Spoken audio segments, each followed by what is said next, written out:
Hey everybody, this is Petey from the Spinner Rack, and I'm gonna start with you with the title that inspired this whole new DC thing, and it's turned into the the cross I have to bear going through these books. But actually, it's not actual cross to bear; just the idea of giving you guys a good video that you might like, right? So hoping this thing works out and there's viewers. But there's also I slipped in this movie adaptation of Supergirl also in here. I'm not sure we're gonna go through it because story wise it's not really that strong, but art wise it's really something, right? And really interesting. And the same thing with all this. Now, um, Supergirl has kind of had a long convoluted history, right? When she was introduced, she was kind of introduced as a character that Jimmy Olsen decided Superman needed some help, so he found a magic totem. Of course, there's jokes ensue. They made fun of it also in the Superman's 50th, that I bring up a lot. They made fun of the fact that Jimmy Olsen, through magic, created Supergirl, right? And like anything in the Superman mythos, they decided, hey, this was successful enough. Why don't we bring her back? So they came up with the Kara Zor-El aspect that Supergirl is this another person who, escaped the destruction of her planet, sent to Earth to help out baby Kala since she was older, to kind of be a babysitter. But at the same time, she was veered off course. She comes later, and Superman's an adult, right? And Superman has no idea of who this person is, never met her before, never referenced the other story before. So it's kind of like there's no connection to that original Supergirl. And then at the same time, Superboy is out there. Supergirl in time meets Superboy in the past. And Superman doesn't remember those times when he first met her. So as far as continuity goes, continuity is kind of all over the place. So that's why I say convoluted. But DC had a vested interest to kind of have this character be a success. And in Venture Comics, she took over the spot from the Legion, right? She took over the spot, and then the Legion got back the spot that they had when Supergirl got her own title, which didn't last too long, right? And I guess in the regular comics, Supergirl was kind of popular enough where they gave Superman a girlfriend that looked just like Supergirl, I guess because the fans kept asking for them to get together. So it's a kind of odd thing. You think that the creators are kind of wacky, but at the same time, that's the history goes. So then, when the 80s were coming, and there was a buzz at DC Comics, which you have, of course, the Teen Titans that we'll get to at some point. What else do we have? The big titles for DC. Of course, where is that thing? Do I have it? I don't have it right there. I thought I had it right there. But anyway, the Legion. What else? Those are the two big titles, right? But the Outsiders was doing well. The Omega Men, which I said I'm planning on doing that too. All right. So let's go through some of these, right? So what do I want to do? I guess we'll go through this one here first. And I'm not going to get into the stories too much because it's an interesting thing. But this will give you can see some of these covers are done by Gil Kane, and they're very action-packed. And I just found out looking at a, what's that guy's name? And the rare cover is by Infantino and Oscar. We have Ed Hannigan with the new Supergirl. So we have two Gil Kane covers here. And Gil Kane was also doing interiors for action and covers all across the line, sort of the Atom, which I didn't talk about doing. So, and I just found out that Gil Kane would ink with these pens that weren't in the way it reproduces It was kind of with the action pack here. It would have been nice to see another ink on it. Some places, obviously, the line looks great, but kind of the faces, there's a kind of weakness in comparison to like here, Garcia Lopez face. These inks weren't as strong as far as the faces would go. So it would be interesting if they kind of got someone to do, dare I say, someone to redo the faces. But they're very dynamic covers, right? And if you look at the interiors, this is Carmen Infantino at the on the other side of his career. The guy who done so many things with Flash, which restarting comics, working on Batman, so many things. Worked at Marvel, did Star Wars, worked with Warren, so many things. This is a great open. This is she's in Chicago, so it gets really dynamic. The inker kind of complimented his work. Bob Ostner, we're gonna get to see his art in the backup feature in this story, right? So this is a cool intro, right? And you can see there's some things that aren't as strong as far as artwork, but it's interesting how this kind of takes like a high fashion comic book, even though you don't really see high fashion in it. It feels like the kind of sketchy type work you'd see in a high fashion design. So it's one of the things that when I saw it as a kid, and I kind of like Carmen Infantino's women, it kind of was something that was pulling me. And but I couldn't bring it with my friends because I knew they would complain and say how bad it was. And right, and we have this monster that comes over anywhere, and see how it's like the storytelling here. You got this train, and this gives you the feel of the train, but the kind of angle and the perspective is just like kind of tossed out for a cool shot, right? And the clutter type of deal will give you that train feel, right? So it's one of those things where I think Ostner could kind of done whatever he wanted here, but he's been pretty much faithful to the artwork and keeping the design and layout. But there's is some kind of weaknesses on that side. And this kind of looks like C-3PO because he's also doing Star Wars around this period, right? So some cool effects here. So as a kid, it kind of, but you can see there is some weaknesses, but there's some fun stuff to it, right? So let's look at Ostner, right? So here's Ostner. This one is more dynamic issues. That's why I pulled it out, right? So we have Jimmy, who's kind of the Lois Lane backup story. We got Jimmy tied up, Lois sneaking in. We see from the heels, and we say this is not a delivery girl heels, and it's played into the title. Head over your heels in trouble, right?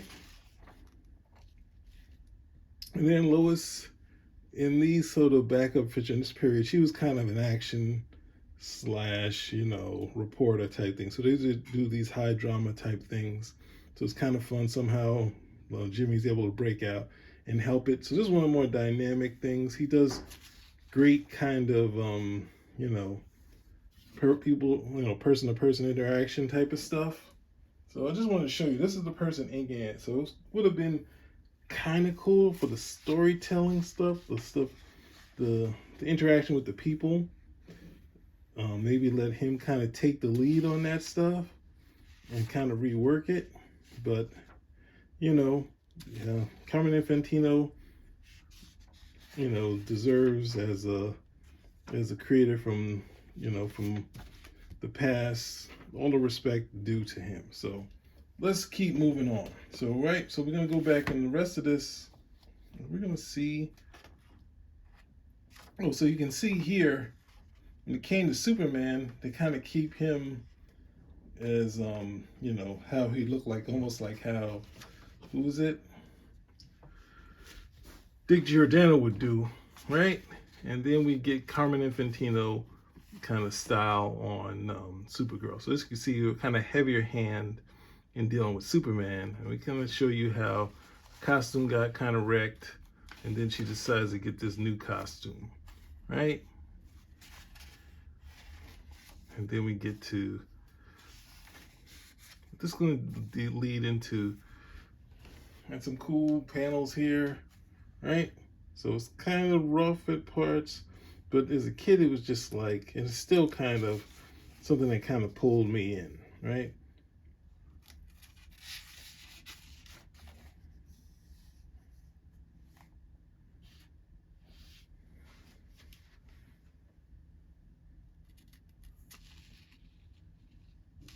And we get to see Supergirl in her civilian identity, which is almost pretty much a cipher because no one kind of sticks to that. And we lead into what DC would do a lot, which is reusing names like Black Star and no, that's Blackfire. So I'm wrong, right? So we introduced to this villain who's going to be kind of has the people enthralled. And you see how his style she kind of comes in sideways all the time, kind of on a 45-degree slant. And we get to see, this is what I brought you in here for. We saw the cool, then we get this cool sort of effect. So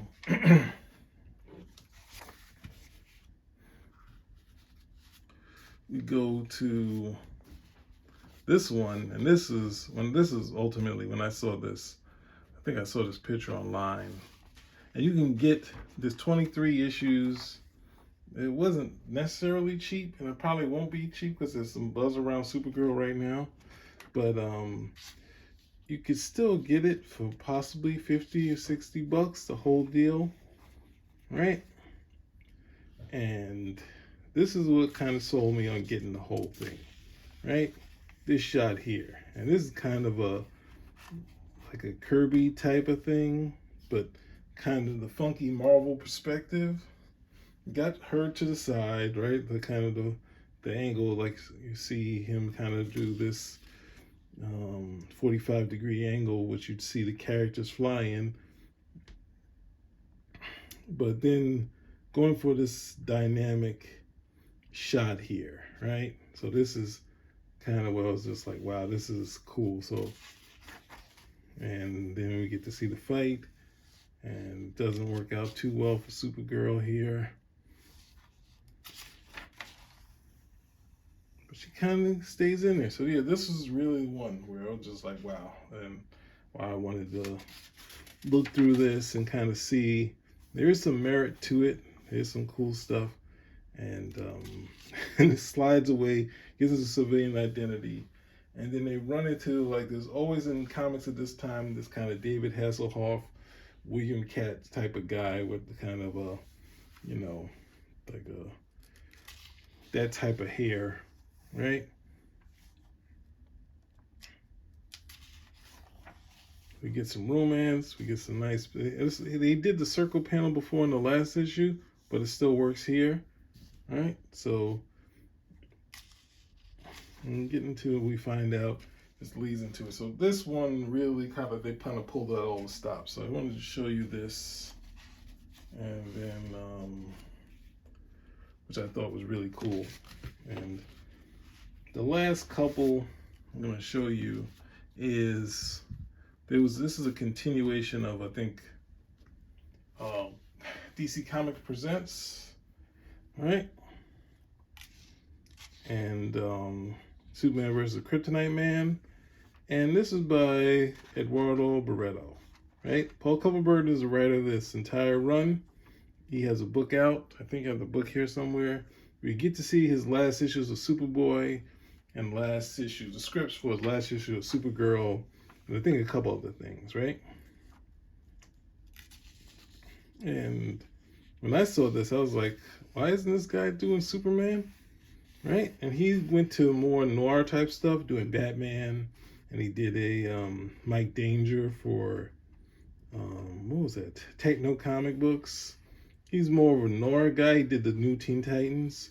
But here, he seemed like he was a superhero guy. He almost seems like Garcia Lopez. He, does a Supergirl with the headband, which is kind of throwback to the Kryptonian thing. But then I think people kind of looked at it like, oh, she's trying to be cool. Only Jor-El has a headband. But looking at it here, it's just like he pulled out all the stops. Superman struggling with the Kryptonite Man, and but then he gets the people trying to come in there to help out Superman, and the Kryptonite Man goes after them, right? So yeah, it's like this. He's just really, Harold Burrow was really a good artist. And you see the other issue? I thought I was gonna buy it beforehand, but his storytelling is really clean. It's somewhere in between. Yeah, it's like Garcia Lopez, right? And this is like early on. Like it's like crazy that it's like a very dynamic Supergirl, a dynamic Superman, and it's just like he's done some covers for Action Comics, I think, and maybe Superman 2. And I know he did at least a couple DC Comic Presents, but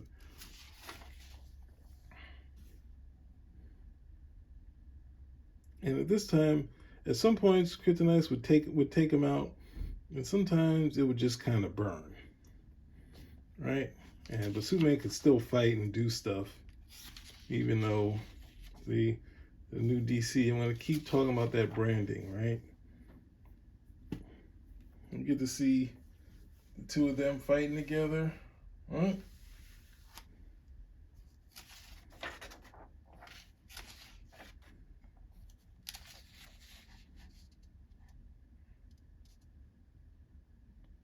And Superman has to go toe to toe with the Kryptonite Man again.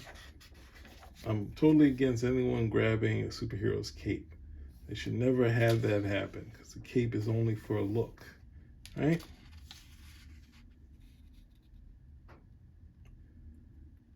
Supergirl goes in there. Like, look at that shot here, man. Like, real talented, right? And Supergirl winds up fighting him in the end. And then, because it's her book, which he gets saved by the bell, as she said, and then they pull away from, and even the superpowers got the new DC. So they were putting everything under that branding, everything new, which is cool, right? And they survive the Kryptonite Man and go back, and then in the left here we got a Garcia Lopez shot, right?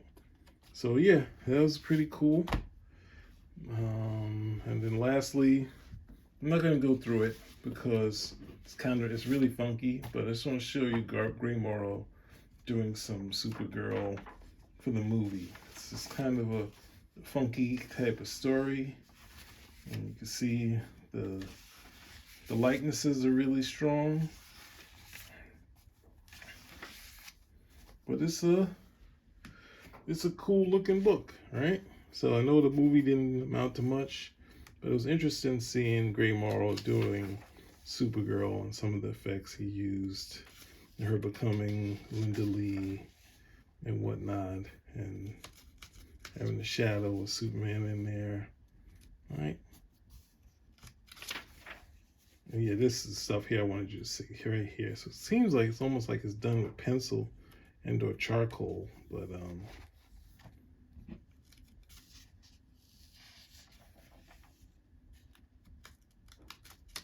so at some point in my life, I guess I should need to watch the Supergirl movie, but I don't know if it's going to measure up to this. So there we go. I finally got to do the Supergirl thing, which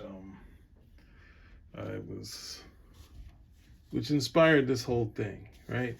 So I wanted to do more, but I'm giving you just an idea. Carmen Infantino possibly doing some of his best work from this period now.